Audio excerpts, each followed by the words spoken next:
relationship between the Markles and the Windsors seemed like a fairy tale. But is it now over? Outsiders have struggled to do well when they enter the royal family. Do you ever have disagreements about things? Oh, yes.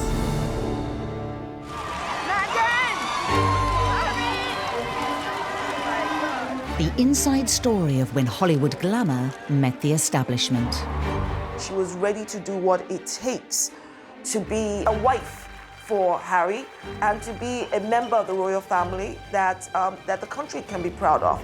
For me, it's an added member of the family. I think Meghan's Hollywood background would have hit the royal family like a hurricane. Harry and Meghan were intent on doing things their own way. The Sussexes are isolated from what everything the royal family means, and that puts the royal family at peril. And now seemingly outside royal life. The Queen's statement was a clean cut, you're out. In other words, you're fired. Would Harry and Meghan's groundbreaking interview with Oprah become the final chapter in their battle with the monarchy? Prince Harry and Meghan will give their first interview to Meghan's friend, Oprah Winfrey. The $6 million question, though, is just how far Meghan is going to go. I expect this interview not only to reverberate through the United States and England, but to rock the establishment at its very core. It had the potential to be so much better than, in fact, it turned out to be. I did not have any understanding of just what it would be like.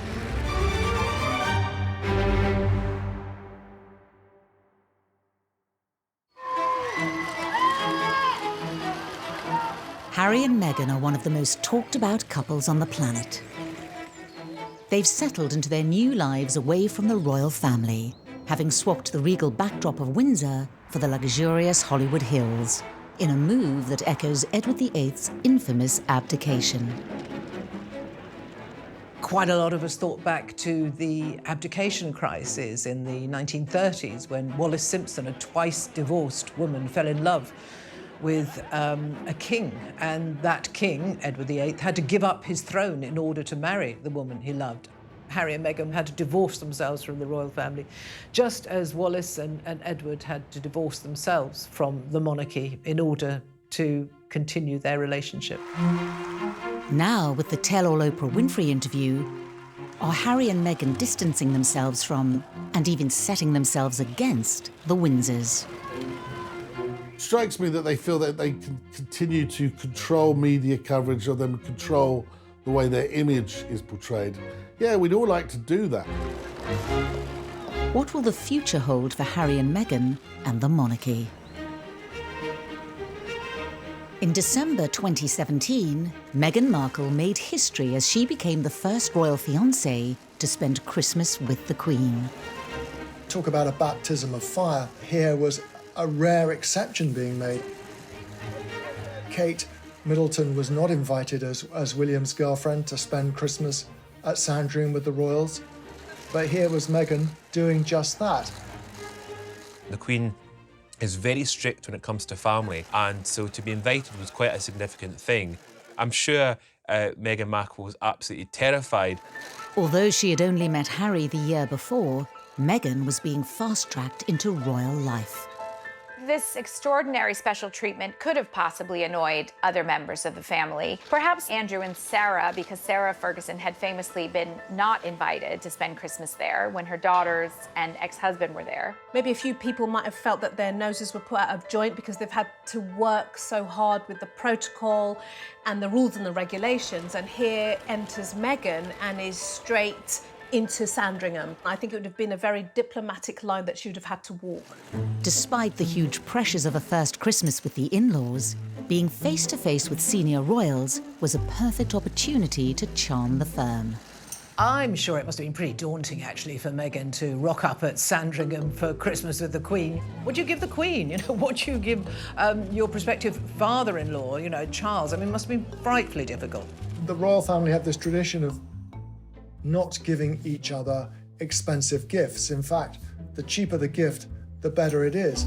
Harry once gave his grandmother, you know, a pair of rubber gloves for doing the dishes. I mean, really quite bizarre presents.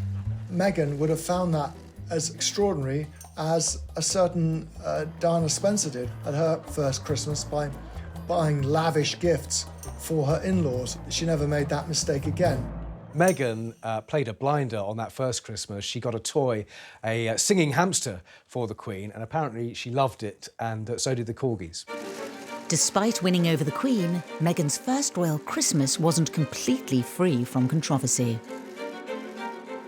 After the festivities, a remark from Prince Harry on live radio was said to cause tensions between Meghan and her own family. Harry was guest editing the Today programme on Radio 4 shortly afterwards, and he said they'd had a lot of fun at Christmas. And then he made a rather unfortunate remark. He said, I suppose it's the family she never had, meaning Meghan. Well, that went down like a lead balloon with the Markle family, obviously, and it's a remark they've never forgotten. The family Meghan was joining was a far cry from the world in which she grew up.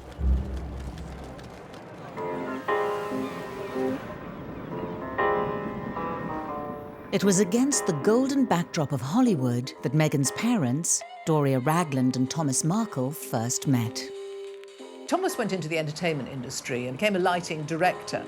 And it was when he was doing that job on the show General Hospital, a big show, that he met Doria, who was training at that time as a makeup artist. She was 12 years younger than him, but they fell in love and got married, and Meghan came along a couple of years later.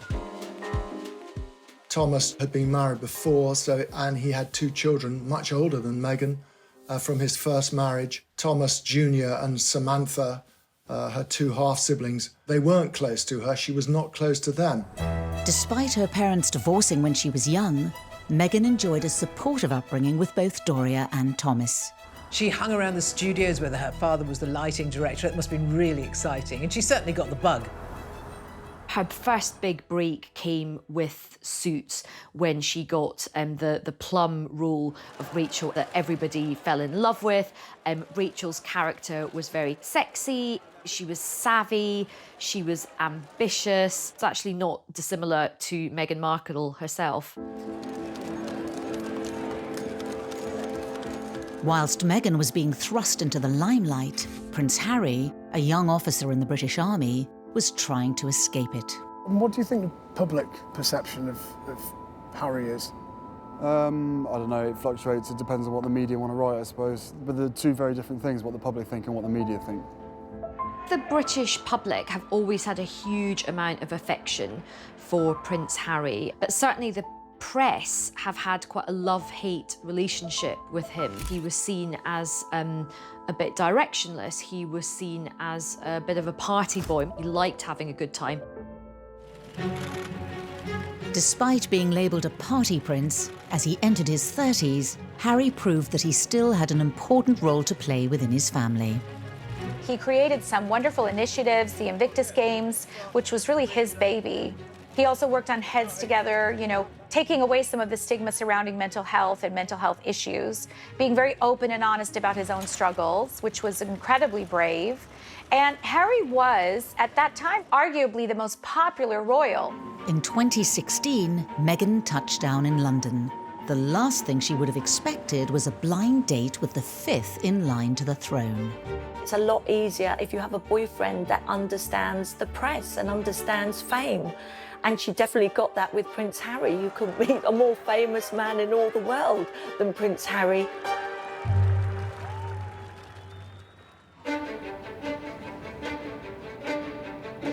Buckingham Palace proudly announce the engagement of Prince Harry and Meghan Markle. God save the Queen! At the end of November 2017, news of Harry and Meghan's engagement emerged from the palace. Congratulations from all of us. How are you both feeling? Yeah, thrilled. Very glad it's not raining as well. There was immediate analysis and commentary about the fact that the royal family was going to welcome in a woman of mixed heritage, an American woman, and a woman who was divorced. 2 completely different families were to be joined together. But behind the scenes, tensions had already emerged. In my opinion, the engagement interview is when things really started to sour. You met each other's families, I imagine. Yes, his family's been so welcoming. And Meghan, your parents, do you think, well, very happy for you, obviously. Do you think they have worried at all about the scale of what you're getting into?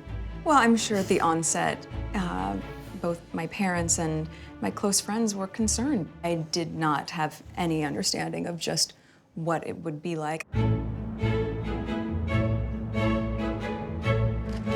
The year before their engagement announcement, Meghan had landed in the UK to promote her latest season of Suits.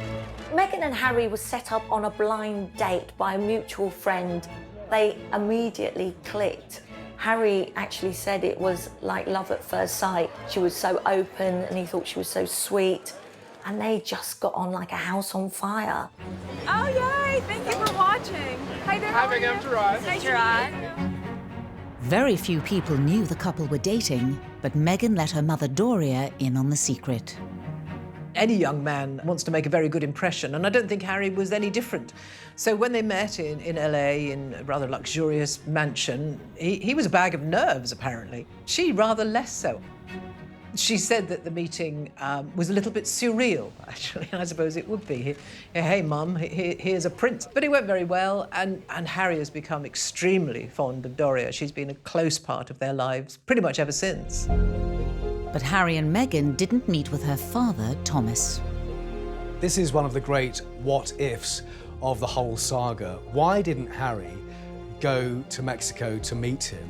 Why didn't Meghan take him? Why didn't Harry insist before it all blew up? I mean, the whole thing was so avoidable, and I think Harry does have to take some responsibility for that. Thomas was simply not part of these early meetings. She seemed, as she got closer and closer to Harry and a royal life, to be less and less inclined to rekindle her relationship with the Markle side of her family. For a few months, Harry and Meghan were able to keep their relationship from the outside world. But eventually, their secret got out. There weren't many that knew, only a very few friends. Then suddenly it got leaked to the press that Harry had a new girlfriend. If you haven't read any of that coverage, she's Meghan Markle, the 35-year-old film and TV actress from California. The world's press knew about it, and Harry knew more than anyone things were going to change. Whilst Harry was used to intense media pressure, nothing could prepare Meghan and her family for the attention that followed. After the relationship became public, there was a huge amount of interest in Meghan. Some of it was extremely negative.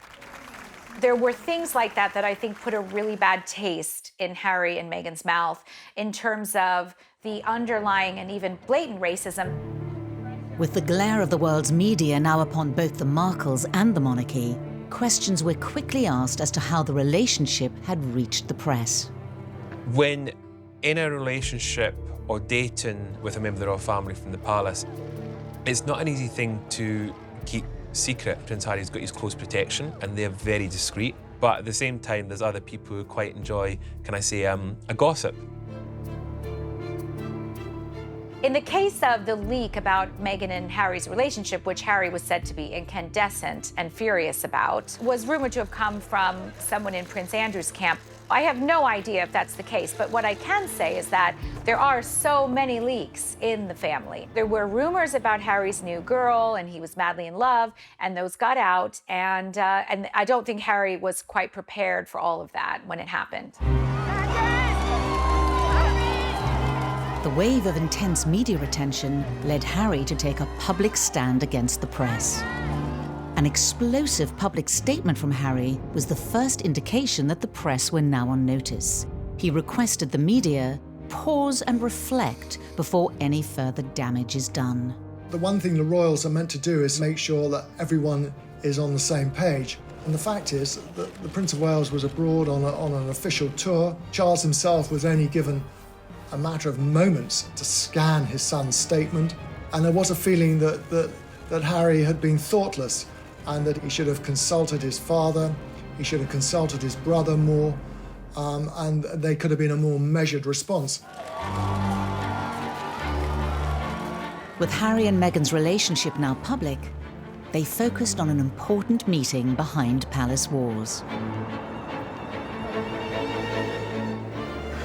Meeting your in-laws is always a bit of an ordeal, isn't it? And meeting your in-laws when one is going to be a future king, meeting Prince Charles, must have been quite tough for Meghan, or a little bit daunting. But she is a strong woman. She probably marched in there and just got on famously because she's a woman with lots of opinions, lots of views, and a confident woman. And those are the kind of attributes that Charles likes. Charles famously adored Meghan. That first meeting went extraordinarily well. She was welcomed as a daughter, even more so than Kate Middleton was at the very beginning. As well as charming Prince Charles, Meghan also had a very successful first meeting with the Queen. The meeting went extremely well. It actually ran over, which is an extraordinary thing for the way the Queen keeps her schedule. Meghan was warmly welcomed. You know, here she is, articulate, bright, intelligent, well-spoken, beautiful, elegant. What's not to like? Despite charming Harry's family, did Meghan find aspects of royal protocol stifling? Meghan's first real reality check with how royal protocol works was when she was wearing a necklace with H&M on it and then told to remove it by senior courtiers because it might encourage the press. To be told what to do, it must have been quite a shock. Any woman would kind of think, hang on, wait a minute, someone telling me what to wear and which jewellery to wear, excuse me.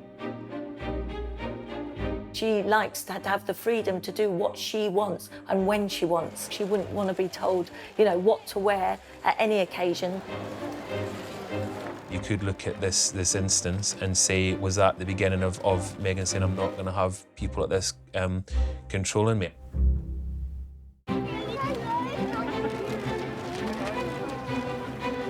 Despite a whirlwind introduction to royal life, Meghan stood firm. And as the final preparations for the royal wedding were put in place, Meghan's mother Doria was introduced to the establishment's key players. She was given VIP treatment. I suppose perhaps it was her first taste of being associated with royalty, you know, being whisked through security at Heathrow Airport. She was taken first to Clarence House to meet Charles and Camilla, and I think that went very well indeed.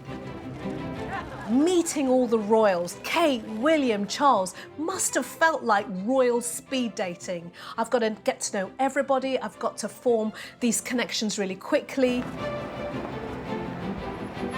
Even the rather wonderfully confident Doria found, you know, fairly awesome actually meeting the Queen. Harry again had prepared his mother-in-law-to-be by saying, you know, she's my gran, try and think of her that way.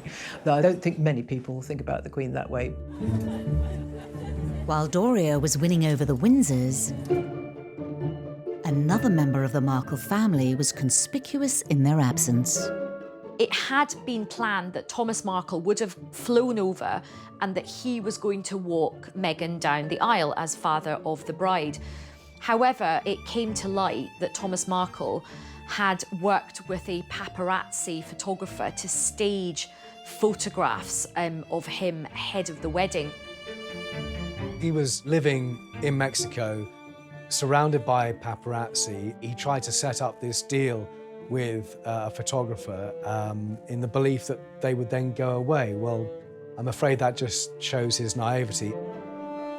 He found himself profoundly embarrassed. He thought he'd embarrassed the royal family, that he'd let down his beloved daughter, who he used to call Princess. The stress of dealing with the press and the build-up to the big day took its toll on Thomas. Just days before the wedding, he had a heart attack and had to go to hospital. He had to have stents put in. By the time he emerged, he declared that he was not able to fly because of these procedures, and he pulled out of the wedding. And this was a huge drama on the eve of a wedding. I mean, it's stressful enough marrying into the royal family, but to do it with all this scrutiny and this media frenzy, and this scandal around your family, you know, the stress must have been unbearable.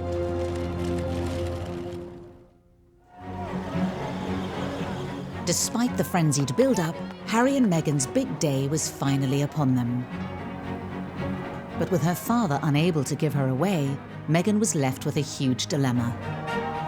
In finding a solution, she broke with tradition, leaning on Harry's father, Prince Charles.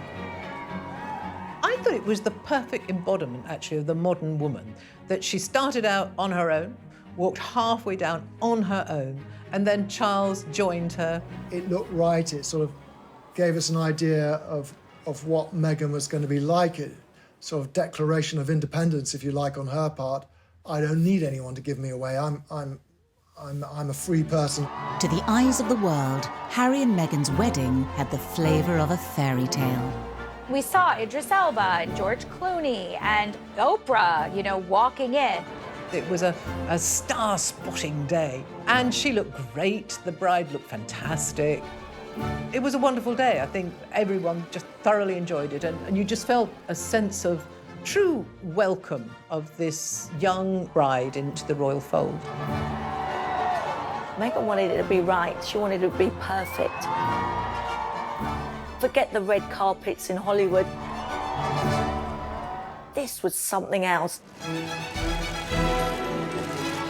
Just days after their wedding, the new Duke and Duchess of Sussex was seen at their first official engagement, a garden party at Buckingham Palace. This one actually was a little bit special because the theme was Prince Charles's 70th birthday.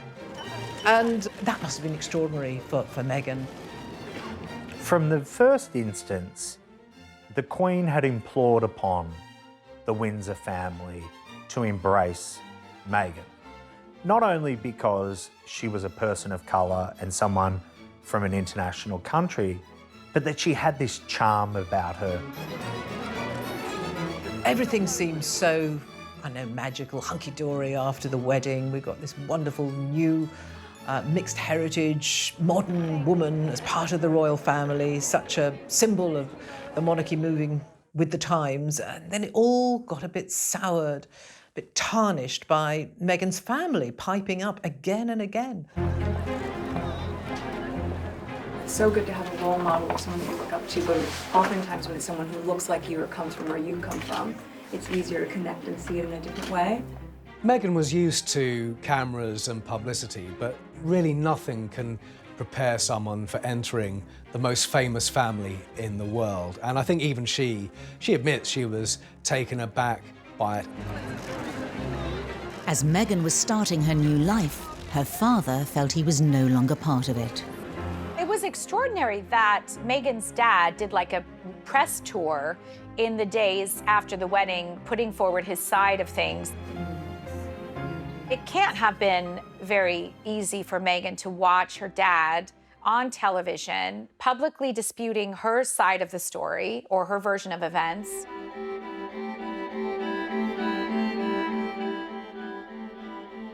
If you think about a father-daughter dynamic, and this is an intimate family space, so there are now three of them. It's Meghan, it's Thomas, and it's the media. I do have sympathy for Thomas Markle. This was a guy who had never been a celebrity, had never courted fame and being a celebrity, who was thrust into a national spotlight with zero support.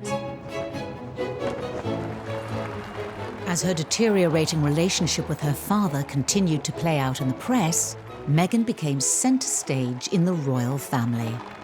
Once you're in the family firm, you are put to work, and I covered their first big tour in the autumn, which was Australia, New Zealand, Fiji and Tonga. It was relentless, but you know, they were the most famous couple in the world, and the world wanted to see them. Then a surprise announcement by the couple wrong-footed the royal press pack, signalling that from now on they were determined to do things their way. The palace press officials were there going through the itinerary, and at the end of that, the British royal correspondents were called into a corner and we were told, oh, and by the way, she's pregnant. And it's like, what? was massive news and strange timing, but I think Harry and Meghan made that announcement because who knows, in those early stages of pregnancy, she might have suddenly felt that that tour was going to be a bit hardcore and she'd need time off. As Meghan and Harry prepared to start a family of their own, wider members of the Markle family began selling stories to the tabloid press. Meghan's half-siblings, Thomas Jr. and Samantha, just seemed incapable of keeping quiet at this point. They, every other week it seemed, they came out with some more very cruel criticism of their half-sister. The fact that none of them had been invited to the wedding clearly rankled hugely. You know, Meghan's answer to that was that they played very little part in her life. The couple themselves were under increasing pressure in the media. Now the £2.4 million renovations to Frogmore Cottage came to the fore. Harry and Meghan took any kind of criticism very personally, and none more so than the debate over the renovations to Frogmore Cottage. Frogmore Cottage is not a cottage. It's quite a few different buildings that they've knocked through. Spent a lot of taxpayers' money on renovating it. Harry took grave exception to this idea that they were lavishing public money on something which was unnecessary. And it did feed into the narrative, as far as he was concerned, that the press was somehow being highly critical of every motive and everything they did. Meghan's mother, Doria, could only watch on as her daughter struggled with the criticism and harsh media spotlight. There's no doubt in my mind from what we can see that Meghan has a really close relationship with her mother. Somebody who would always, have her back, speak truth to her, and, help her make the kind of choices that she needs to make. It must be difficult for any mother to see her daughter being splashed over the papers for things that she might not want to be in the papers, but ultimately you can't control the press. It's a beast of its own. But on the 6th of May 2019, Meghan and Harry were able to share some happy news. Meghan gave birth to a baby boy, Archie Harrison Mountbatten Windsor. Archie was now 7th in line to the throne after his father. Mother and baby are doing incredibly well. It's been the most amazing experience I could ever possibly imagine. Archie would be part of the bloodlines of a storied family with hundreds of years of history behind it. I think the Queen had high hopes for them being, great brand ambassadors for the royal family. Harry and Meghan made it clear they wanted to be different kind of royals. They wanted to engage more. They clearly wanted to have close links with young people. I think the Queen seized on that with alacrity. Harry and Meghan were enormously popular, and I think everyone thought this was the cementing of the future of the monarchy. There was going to be these two young couples, William and Catherine, Harry and Meghan, taking it forward. In September 2019, the new family embarked on a tour of Southern Africa. On the surface, they seemed happier than ever. You have given us so much inspiration, so much hope, and above all, you have given us joy. Thank you. But in reality, they felt under pressure. In a revealing interview for an ITV documentary, Meghan dropped a bombshell. Yeah, well, I guess, and also thank you for asking, because not many people have asked if I'm okay, but it's a very real thing to be going through behind the scenes. Remember, at this point, she's had an absolute beating from the press on a sort of daily basis. She's had this horrible fallout with her father. She's also a new mother as well, and you can just see the sort of weight on her shoulders. Her mother would have been heartbroken that her daughter was experiencing all of this. The interview seemed to mark a sea change in the once happy relationship between Harry, Meghan and the rest of the royal family. One of the rules of being a member of the royal family is you never complain about anything. So I think that they would have been furious. And the sad thing is, I think, she was just being honest about how she felt, but that interview probably made things about 100 times worse in terms of already frosty relations. Harry and Meghan were now fighting battles on multiple fronts. I think someone like Meghan, who's always been very outspoken, would have struggled very much with not being able to comment and put out her version of events. This is not what happens in Hollywood. Meghan couldn't do that as a member of the royal family, and that would have been maddening for her. Hello. Their ongoing battle with the media came to a head in February 2019, when excerpts of a private letter sent from Meghan to her father were published in the British press.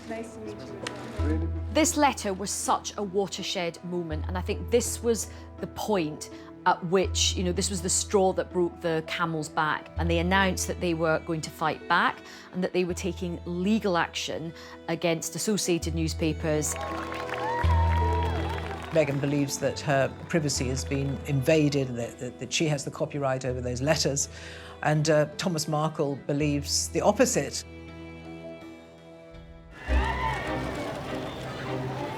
In the wake of their legal action against a section of the British press, Harry and Meghan announced they were taking a 6-week break from royal duties and heading to Canada to spend Christmas with Doria. What you do sometimes psychologically for yourself is you remove yourself from a situation that you find difficult and painful and put yourself in a space that you feel might be more nurturing and safe and secure. Christmas is a very, very important part in the Queen's calendar. She likes to draw her family around her. Christmas at Sandringham is quite a formal affair. So it must have been great for Harry and Meghan to have the informality of a Christmas in Canada. Doria could not be further away from the stuffiness of the senior members of the royal family. Although the festivities may have been relaxed, were decisions about the growing divide between Harry, Meghan and the monarchy being considered in Canada. I suspect that Meghan uses her mother a great deal as a source of wisdom and advice. I'd be astonished if during that time both she and Harry, no doubt, hadn't spoken about the fact that they actually wanted to step back as senior royals. They wanted an exit strategy from the royal family. Doria and Meghan are extremely close. She missed her mum and she wanted Doria to be very much part of the family unit. When Harry and Meghan returned to Britain in January 2020, they made a shock announcement. In a statement released in the last few minutes, they say they intend to step back as senior members of the royal family and work to become financially independent. The royal firm had been here before. It was an electric moment in royal history. Diana had essentially left the royal family, and before her, Fergie. Edward VIII left the royal family. He abdicated.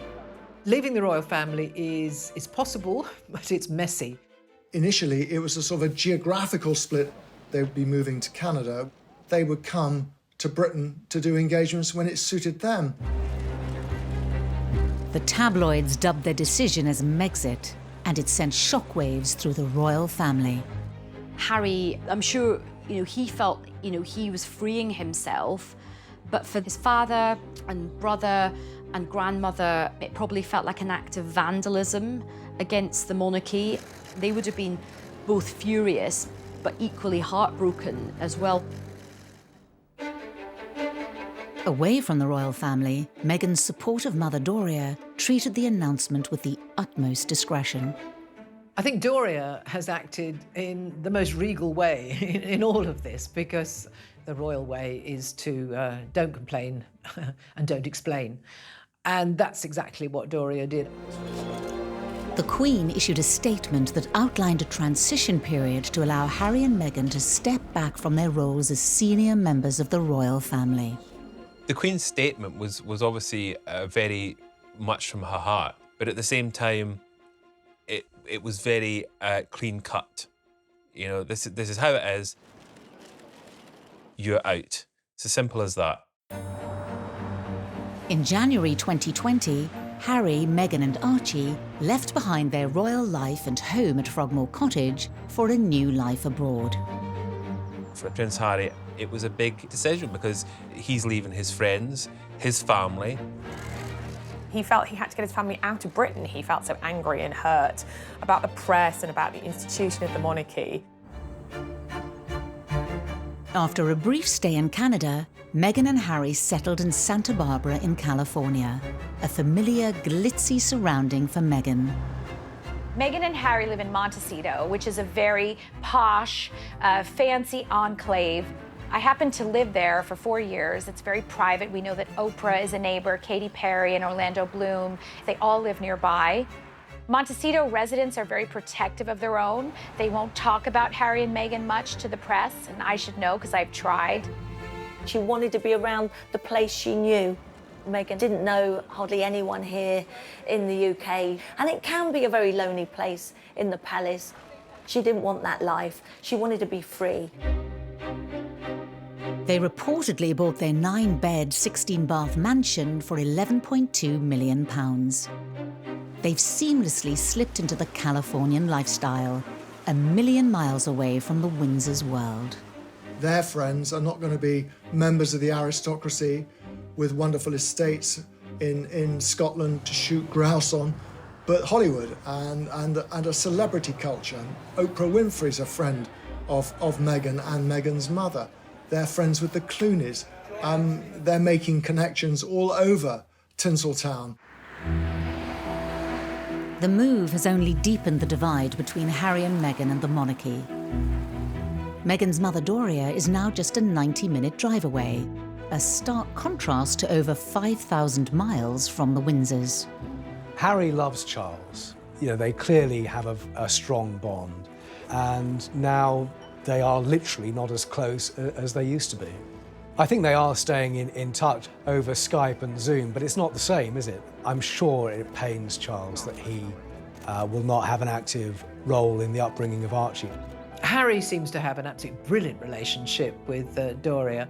There's no doubt that Meghan and Doria are closer geographically, physically, and perhaps emotionally as well than they ever have been. Doria apparently enjoys feeding wee Archie organic food, and she's also a trained yoga instructor as well. So I have these visions of them doing baby yoga together. So I think he's definitely a very cool, hippie Californian baby. But could Harry and Meghan's plan to build their brand and become financially independent from the Windsors push the families even further apart? Their biggest and perhaps most lucrative signing is with Netflix, rumoured to be worth over £100 million. Effectively, the money that they are being paid is because of their platform as royalty, as members of the royal family. And that's quite tricky. People always want the most compulsive viewing and the things that are going to command the most column inches, and effectively that then translates into dollars. Are those personal and intimate revelations? I think that there were people who truly wished them well, but of course there were also people who wanted to poke, holes into their love affair and bring out as much dirt as they could. I think they found a way to say, you know what, enough is enough. We refuse to be pillars of abuse. The Queen is delighted by the birth of a daughter to the Duke and Duchess of Sussex. Lilibet Diana Mountbatten Windsor, who'll be known as Lily, was born on Friday in California. She's been named in tribute to both her great-grandmother, the Queen, and her grandmother, Princess Diana. There's a new baby, which is amazing news, but I think that is going to, in some respects, draw them further apart. They're going to spend most of their time in the US, and they want to make their life there. The chances of the newborn reaching England in the foreseeable future is next to zero, and one must sympathise with the Queen. That's disheartening and heartbreaking. Increasingly, one wonders how much influence the royal family will even have. The royals are going to become distant relatives, I suspect. A year on from the bombshell announcement that Harry and Meghan would be moving away from the royal family, they made it clear they would be staying in California. Harry and Meghan's exit from the royal family ended today as it began, with considerable acrimony.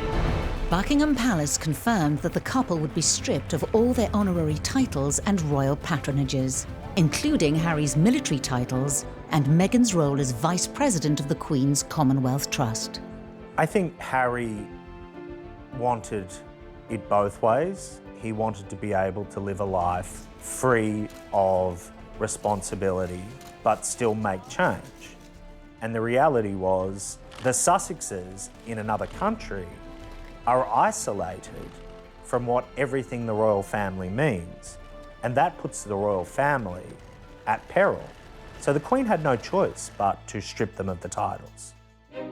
Harry and Meghan shot an intimate tell-all television interview with their friend and broadcast legend, Oprah Winfrey. Then in the days building up to the broadcast, newspapers claimed that Meghan now faced a serious bullying complaint against her whilst at Kensington Palace. Her spokesperson said that she was saddened by the reports. Relations appeared to have finally hit rock bottom. The $6 million question, though, is just how far Meghan is going to go. The full truth, as she sees it, would be highly explosive, but it would certainly burn all bridges with the institution she has left behind. In the interview, new revelations exposed the strained relationship between Meghan, Harry, and the monarchy.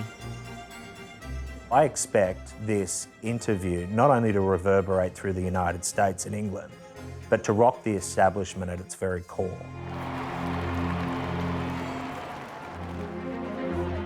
What began as a breath of fresh air cascaded into a series of family conflicts, controversies, and trouble for Harry and Meghan and the monarchy. These are family stories that are complicated, run deep. If people feel very hurt and betrayed, and they feel that this relationship is broken beyond repair, then that might be the reality. I think that in the initial stage, there was a fairy tale about this, but that fairy tale was quickly shattered. She was ready to do what it takes to be, to be a wife for Harry, and to be a member of the royal family that the country can be proud of. But I personally don't think that wanting to be a member of the family should cost you your independence or independent thought. I think it's a real lost opportunity for the royal family that they couldn't make it work, that Meghan couldn't become an integral part of the future of the monarchy. The monarchy could be seen to be so much more inclusive, modern, moving with the times, evolving. I think it is extremely sad.